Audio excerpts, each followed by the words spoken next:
السلام علیکم حضور. ہاں جی مریم صاحبہ. نہیں نورین. مریم ہے؟ نورین. نورین. اچھا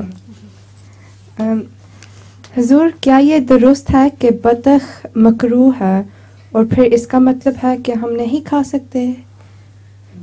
سنا ہے کہ بطخ کھانی مکروہ ہے. بالکل مکروہ نہیں ہے. تمہیں کس نے بتایا مکروہ ہے؟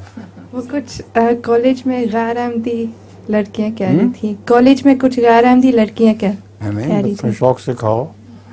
حضرت خلیفہ مسیح ثالث نے چائنیز بطخیں بہت پالی ہوئی تھیں اور ان کا گوشت عام بطخوں سے زیادہ بہتر ہوتا ہے، تو ہمیں بھی وہ کھلایا کرتے تھے اور اچھی ہوتی ہے وہ. جزاک اللہ. لطیفہ. جی ہاں. ایک باپ نے اپنے بیٹے سے کہا تم یہ کیوں سمجھتے ہو کہ پولیس والے جنت میں نہیں جا سکتے؟ بیٹے نے جواب دیا اس لیے کہ وہاں کرنے کے لیے ان کے پاس کوئی کام نہیں ہوگا.